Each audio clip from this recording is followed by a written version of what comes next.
Hello everyone. जैसे कि आप जानते हैं कि एमबीए सीटी 2024 के रिजल्ट्स ऑलरेडी आ चुके हैं and I have been receiving a lot of messages कि एडमिशन प्रोसेस कब स्टार्ट होगा and what will be the timeline. So in this video I will be explaining you all about the admission process, कौन से steps होते हैं और timeline क्या expected है।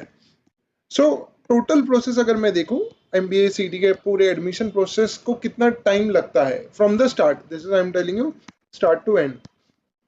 सो स्टार्ट टू एंड आप एक्सपेक्ट कर सकते हो कि the MBA CET process admission process requires 1.5 months, expected to start in first और सेकेंड वीक ऑफ जुलाई। ये आपका एडमिशन प्रोसेस का टाइमलाइन हो सकता है और उसके आगे 1.5 महीना लग सकता है। तो you can expect your colleges to start by maybe April mid और अप्रैल एंड। अब इसका एडमिशन प्रोसेस होता कैसा है वो समझ लेते हैं।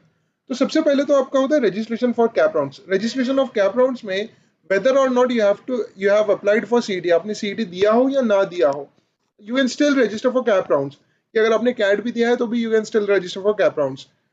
कैप राउंड्स होने के बाद there is a document verification process. जितने भी डॉक्यूमेंट्स और डेटा आप वहां पे अपलोड कर रहे हो वो सारे वेरीफाई होते हैं एट एफसी सेंटर्स। इसका प्रोसेस ऑनलाइन भी हो सकता है, दैट द वेरिफिकेशन ऑनलाइन भी होता है, या आप जाके एफसी सेंटर पे ऑफलाइन भी वेरीफाई करवा सकते हैं। ये चॉइस आपके पास होता है। तकरीबन इसे 7 से 8 दिन लग जाते हैं। सारे डॉक्यूमेंट सब लोगों के वेरीफाई होने के बाद देन एक प्रोविजनल मेरिट लिस्ट आता है, दैट इज आपका टेंटेटिव रैंक। टेंटेटिव रैंक आपका कैटेगरी में रैंक कितना है, स्टेट वाइज रैंक कितना है, नेशनल लेवल पे रैंक कितना है, यूनिवर्सिटी रैंक कितना है, ये सारी चीजें प्रोविजनल मेरिट लिस्ट में आती है। फिर एक ऑब्जेक्शन रेजिंग का आपके पास ये चांस होता है और उसके बाद एक फाइनल मेरिट लिस्ट आती है।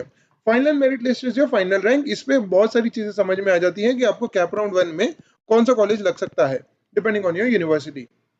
उसके बाद एक सीट मैट्रिक्स लिस्ट आता है। सीट मैट्रिक्स इज बेसिकली कौन से कॉलेज में कितने सीट्स रहेंगे। जैसे फॉर एग्जांपल जेबीआईएमएस में 120 सीट्स है तो उसका बाइफर्केशन कैसा होगा।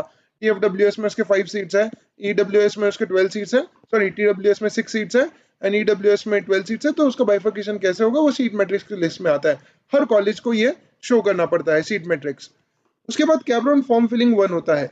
कैप राउंड फॉर्म फिलिंग 1 में तकरीबन आपको 2 से 3 दिन दिए जाते हैं, जहां पे आपको केयरफुली ऑप्शंस फिल करने होते हैं कि कौन सा आपका फर्स्ट प्रेफरेंस है, कौन सा सेकंड। देन आता है cap round 1 allotment and admission. जैसे ही आपको फर्स्ट राउंड में अलॉटमेंट हो जाता है, आपको 2 से 3 दिन दिए जाते हैं एडमिशन के लिए। सिमिलरली वापस एक वेकेंट सीट्स का लिस्ट आता है आफ्टर कैप राउंड 1 का अलॉटमेंट एंड एडमिशन प्रोसेस। जैसे ही वेकेंट सीट्स का लिस्ट आता है, सिमिलरली उसके नेक्स्ट डे ही कैप राउंड 2 का स्टार्ट होता है एंड कैप राउंड 2 में सेम प्रोसेस रिपीट होता है जो कैप राउंड 1 में हुआ है। फिर इंडिविजुअल कॉलेज काउंसलिंग राउंड आता है, जो पुम्बा, सिडनम एंड अलग अलग कॉलेजेस का जेबीआईएमएस का इंडिविजुअल कॉलेज काउंसलिंग राउंड होता है। तो तकरीबन इस प्रोसेस को 1.5 मंथ्स लगता है। We are expecting it to start by July 1st.